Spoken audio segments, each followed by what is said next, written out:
சன்லேண்ட்ல சமைச்சா சக்தி தானா வரும். Periyar Maniammai institute of science and technology, Thanjavur. BTech biotechnology. Feel the nature. இலை beach meadows on Cuddalore by டிரனம் ஹோம்ஸ்.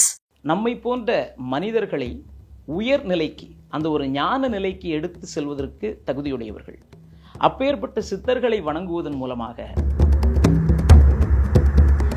ஆனால் ராகவேந்திர சுவாமிகளை பொறுத்த வரைக்கும் ஏதோ ஒரே ஜென்மத்தில் பிறந்து அவர் மகானா வந்தவர் அல்ல. அவர் எத்தனையோ ஜீவசமாதிகள் இருக்கிறது.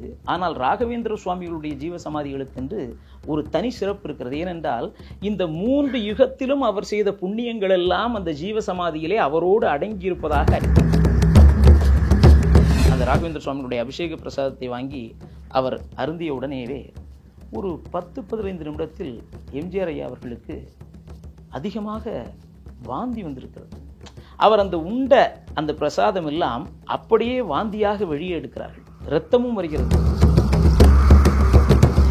ராகவேந்திர சுவாமிகளுக்கு என்று மிகவும் பிடித்தது இந்த பிரதட்சணம் செய்து வழிபாடு செய்வது.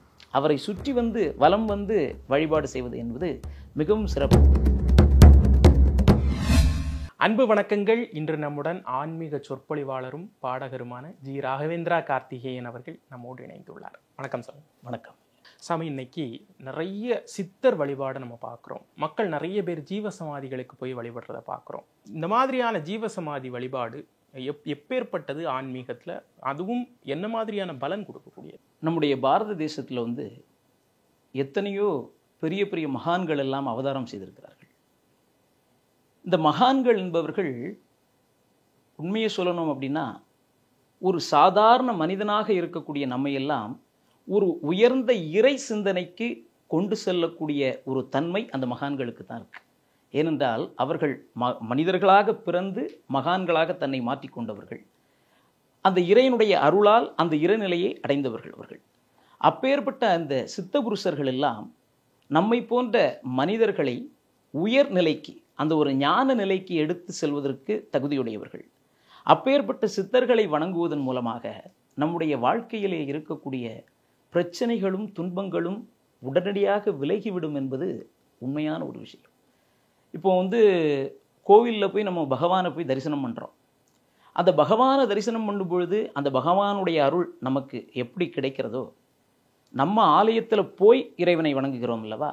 ஆனால் இந்த சித்தர்கள் எல்லாம் மனிதர்களை தேடி வந்து அவர்களுக்கு ஒரு ஞானத்தை அளிக்கக்கூடிய வல்லமையை கொண்டவர்களாக இருக்கிறார்கள்.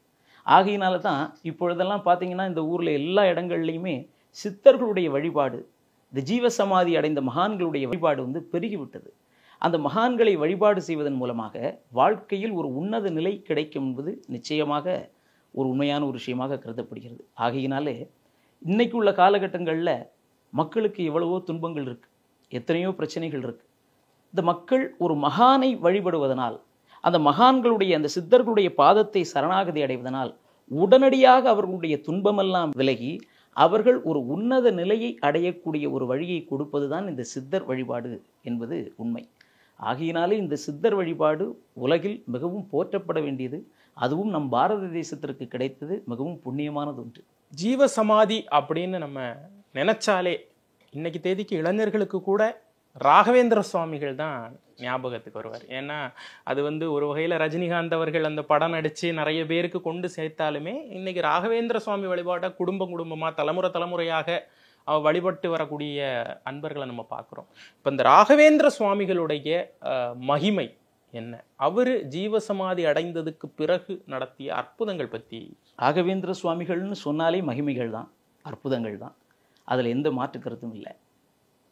அதான் நான் சொன்னது மாதிரி நம்ம தேசத்தில் எத்தனையோ மகான்கள் அவதரிச்சிருக்கிறார்கள். ராகவேந்திர சுவாமிக்கு ஒரு பேர் உண்டுங்க, மகான்களுக்கெல்லாம் மகான் அப்படின்னு சொல்லுவாங்க. சித்த புருஷர்களுக்கெல்லாம் சித்தர், அவதார புருஷர்களுக்கெல்லாம் அவதார புருஷர் அப்படின்னு ராகவேந்திர சுவாமிகளை சொல்லுவாங்க. அதற்கு காரணம் என்னன்னா, இந்த உலகத்தில் எத்தனையோ மகான்கள் அவதரித்து ஜீவசமாதி அடைஞ்சிருக்காங்க. இன்றைக்கும் நம்ம நாட்டில் எத்தனையோ மகான்கள் நமக்கு தெரியறதில்ல, ஆனால் நமக்கு தெரியாமல் நிறைய மகான்கள் அவதரிச்சுட்டு தான் இருக்கிறாங்க. ஆனால் ராகவேந்திர சுவாமிகளை பொறுத்த வரைக்கும் ஏதோ ஒரே ஜென்மத்தில் பிறந்து அவர் மகானா வந்தவர் அல்ல.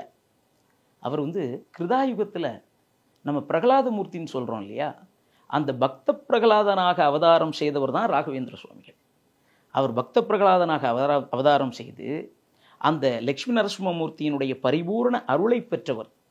அதற்கு பிறகு கலியுகத்தில் ராகவேந்திர சுவாமிகளா அவதாரம் செய்திருக்கிறார். ராகவேந்திர சுவாமிகளா அவதாரம் செய்தது மட்டுமல்லாமல் அவர் மந்திராலயத்தில் ஜீவசமாதி அடைந்திருக்கிறார். அப்பேற்பட்ட அந்த ஜீவசமாதிக்கு என்றே ஒரு தனி சிறப்பு இருக்குது.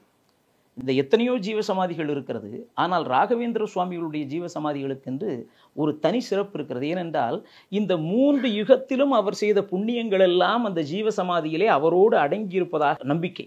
ஆகையினாலே அந்த ராகவேந்திர சுவாமிகளை வழிபாடு செய்வதனால் இந்த பக்தர்களுக்கெல்லாம் எவ்வளவோ அபரிவிதமான நன்மைகளும் அவர்கள் வாழ்க்கையிலே மிகப்பெரிய ஒரு வெற்றிகளும் கிடைப்பது என்பது உண்மை. அப்பேற்பட்ட ராகவேந்திர சுவாமிகள் நிறைய மகிமைகள் செய்திருக்கிறார். அதை பற்றி நம்ம ஒன்றா பார்க்கலாம். இப்போ எல்லாருக்குமே இப்படி ஒரு அற்புதம் செஞ்சிருக்காரு, ஆனால் யாருக்குமே தெரியாது அப்படின்னு நிறைய இருக்கும். அந்த மாதிரியான இப்போ என்னுடைய அனுபவத்தில் நான் ஒரு 18-19 வருஷமாக ராகவேந்திர சுவாமிகளை பிரார்த்தனை பண்ணி அவருடைய பூஜையை செஞ்சுட்டு வரேன். எத்தனையோ அற்புதங்கள் ராகவேந்திர சுவாமிகள் செய்திருக்கிறார். அது என்னுடைய அனுபவத்தில் என்ன அப்படின்னு சொன்னால், ராகவேந்திர சுவாமிகளை வழிபாடு செய்பவர்களுக்கு அவர்களுக்கு வாழ்க்கையில் என்ன தேவையோ அது அனைத்தையுமே ராகவேந்திர சுவாமிகள் கொடுப்பார். உடனே நாமெல்லாம் ராகவேந்திர சுவாமிகளை வணங்கினால் கோடி கோடியாக பணம் கொட்டும் என்று நினைக்கக்கூடாது. இப்போ ஒரு கஷ்டப்பட்டு ஒருத்தன் வாழ்க்கையில் வாழ்ந்துட்டு இருக்கிறான்னா அவனுக்கு அந்த கஷ்டம் இல்லாமல் எப்படி வாழணும் இல்லையா? ஒருவேளை உணவு கூட இல்லாமல் எத்தனையோ மக்கள் இருக்கிறார்கள். அதில் அவங்களுக்கு ஒருவேளை உணவு கிடைச்சா எப்படி இருக்கும்? அந்த மாதிரி ராகவேந்திர சுவாமிகளை நம்பி போகிறவங்களுக்கு அவர் அவர்கள் பிரார்த்தனைக்கு தகுந்தது போல் நிச்சயமாக அவருடைய வாழ்க்கையினுடைய தோணியாக இருந்து பலவிதமான அற்புதங்களை செய்து கொண்டிருக்கிறார். என்னுடைய வாழ்க்கையில் இந்த 18 வருஷங்களில் பார்த்தோம் என்று சொன்னால், வாழ்க்கையினுடைய அடிமட்டத்திலிருந்து எவ்வளவோ ஒரு உயர்வான நிலையில எல்லாம் நம்மளை கொண்டு உட்கார வச்சிருக்கார் சுவாமிகள். ஆனால் இன்னைக்கு நல்ல ஒரு ஞானமான ஒரு விஷயங்களை நமக்கு சுவாமிகள் சொல்லிக்கிட்டு இருக்கிறார். இப்படி பலருக்கு அற்புதம் செய்திருக்கிறார். எத்தனையோ அற்புதங்கள் இருக்குது. அதில் நான் ரொம்ப வியந்து பார்த்த ஒரு அற்புதம் என்னென்னா, ராகவேந்திர சுவாமிகள் எல்லாரும் சொல்கிறாங்க ராகவேந்திர சுவாமிகள் என்று சொன்னாலே ஆந்திராவில் இருக்கார், கர்நாடகத்தில் இருக்கார் அப்படின்னு. இல்லை, அவர் தமிழகத்தில் பிறந்தவர். தமிழகத்தில் சிதம்பரத்துக்கு பக்கத்தில் இருக்கக்கூடிய புவனகிரி, சிதம்பரத்திலிருந்து ஒரு 5 கிலோமீட்டர் தூரத்தில் இருக்கக்கூடிய புவனகிரிங்கிற அந்த ஒரு புண்ணியமான பூமியில் அவதாரம் செய்தவர். இந்த புவனகிரி, இந்த கடலூருக்கெல்லாம் சிறப்பு இருக்கிறது. வள்ளலாரை தந்த பூமி, மகாவதார் பாபாஜி அவர்களை தந்த பூமி, அதே போல் ராகவேந்திர சுவாமிகளையும் தந்த பூமி. அது புண்ணியம் செய்த பூமி. அப்பேற்பட்ட தமிழகத்தில் அந்த புண்ணியம் செய்த பூமியிலே ராகவேந்திர சுவாமிகள் அவதாரம் செய்திருக்கிறார்.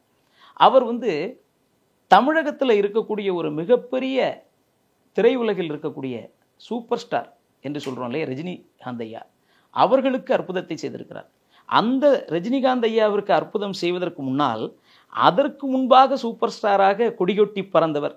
தமிழகத்தினுடைய திரைத்துறையில் மட்டுமல்ல, அரசியலிலும் சூப்பர் ஸ்டாராக கொடிகட்டி பறந்த மதிப்பிற்குரிய எம்ஜிஆர் ஐயா அவர்களுக்கு ராகவேந்திர சுவாமிகள் மிகப்பெரிய ஒரு அற்புதத்தை செய்திருக்கிறார்கள். அது என்னுடைய வாழ்க்கையிலே நான் வியந்து பார்த்த ஒரு விஷயம். ஒரு முறை எம்ஜிஆர் ஐயா அவர்கள் மந்திராலயத்தில் அருகிலே இருக்கக்கூடிய ஒரு இடத்திலே திரைப்படத்தினுடைய ஒரு படிப்பிற்காக சென்றிருந்ததாக சொல்கிறார்கள். அங்கே சென்றிருந்த பொழுது அந்த சமயத்திலே எம்ஜிஆர் ஐயா அவர்களுக்கு அந்த குண்டடிப்பட்டு அவர்கள் அந்த மருத்துவமனையிலே இருந்து இதெல்லாம் கழிந்து விட்டு அவர் வீட்டிலே அதற்கு பிறகு அந்த ஷூட்டிங் நடக்கக்கூடிய ஒரு சமயம், அந்த படப்பிடிப்பு நடக்கக்கூடிய சமயம்.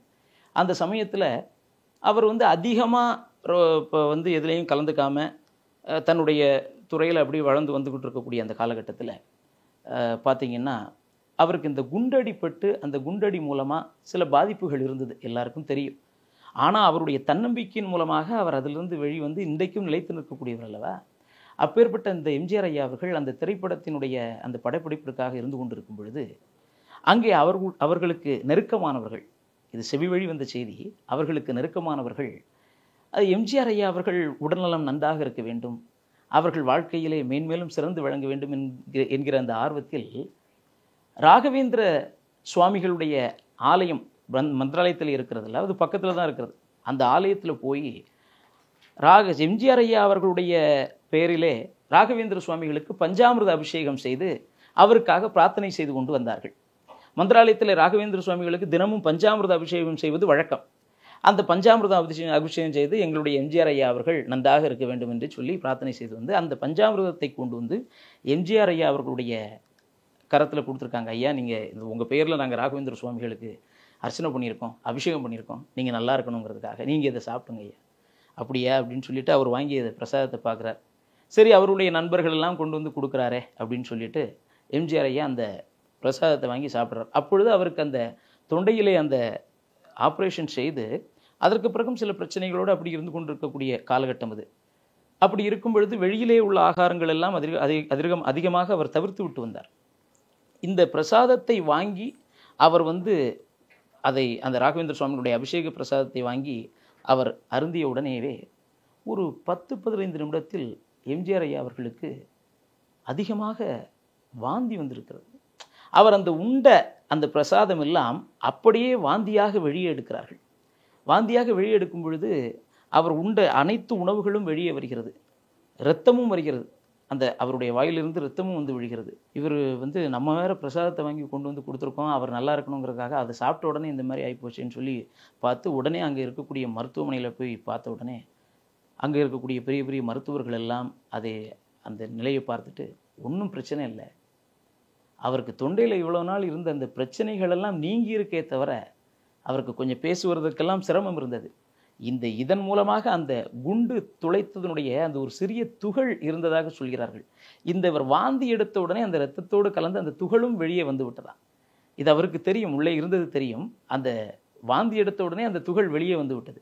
அந்த துகள் வெளியே வந்த உடனே அவருக்கு தொண்டையில் இருந்த பிரச்சனைகள் எல்லாம் நீங்கி அவர் முன்பு இருந்ததை விடைக்கும் இப்பொழுது இன்னும் நல்ல ஒரு வலிமையோடு பேசக்கூடிய ஒரு திறமையை பெற்றார் என்று அங்கே இருக்கக்கூடியவர்கள் அன்றைக்கு சொன்னார்கள். அப்பொழுது எம்ஜிஆர் ஐயா அவர்களுக்கு ஒரு பெரிய ஆச்சரியமாம். இவ்வளவு நாட்கள் மருத்துவமனையிலேயே சென்று நாம் எல்லாம் செய்தோம், ஆனால் அந்த பிரச்சனை இருந்து கொண்டே தான் இருந்தது. ஆனால் அந்த ராகவேந்திர சுவாமிகளுடைய பிரசாதத்தை வந்து சாப்பிட்ட உடனேவே இப்படி நடந்திருக்க.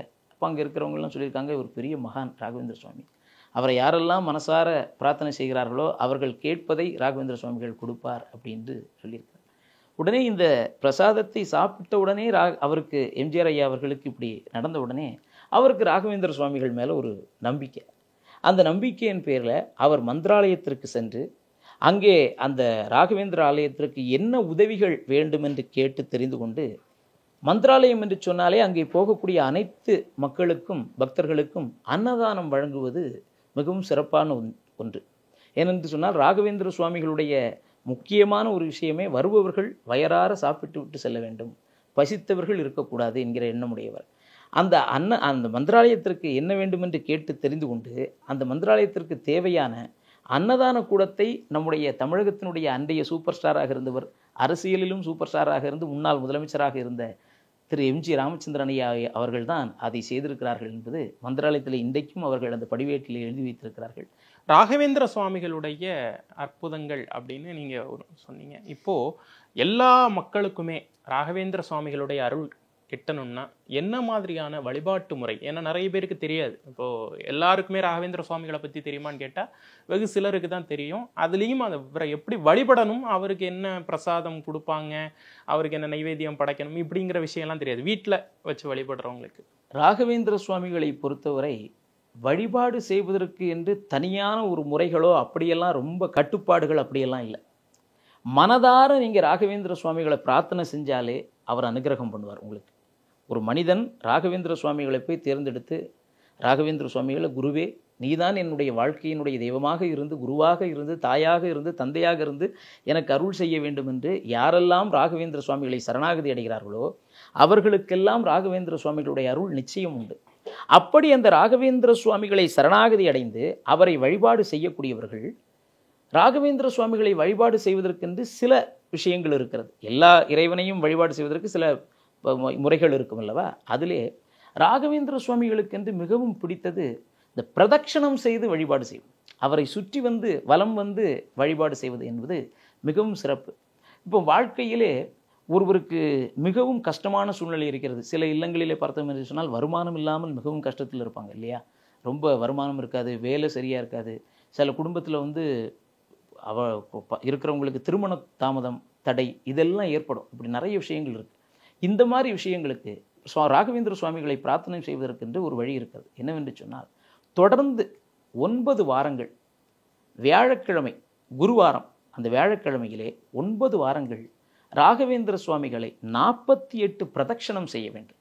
இந்த 48 முறை பிரதட்சணம் செய்து 9 வாரங்கள் நெய்யிலே விளக்கு ஏற்றி அந்த பிரதட்சணம் செய்து ராகவேந்திர சுவாமிகளுக்கு உங்களால் முடிந்த ஒரு நைவேத்தியம், நீங்கள் ராகவேந்திர சுவாமிகளுக்கு உங்களால் முடிந்த உங்கள் வீட்டிலே ஒரு உணவு செய்து அதிலே சிறிது எடுத்து ராகவேந்திர சுவாமிகளுக்கு நைவேத்தியமாக வைத்து 9 வியாழக்கிழமைகளிலே நெய் விளக்கு ஏற்றி நெய் தீபம் ஏற்றி 48 முறை தொடர்ந்து ராகவேந்திர சுவாமிகளை பிரார்த்தனை செய்து வருவது அந்த ராகவேந்திர சுவாமிகளுடைய வழிபாடுகளிலே மிகவும் சிறப்பானதொன்று.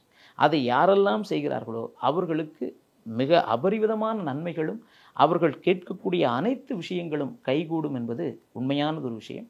அதை செய்யலாம் ராகவேந்திர சுவாமிகளுக்காக. சன்லேண்ட்ல சமைச்சா சக்தி தானா வரும். Periyar Maniammai institute of science and technology Thanjavur, BTech biotechnology. Feel the nature. Ilai Beach Meadows on Kadalur by Taranam Homes.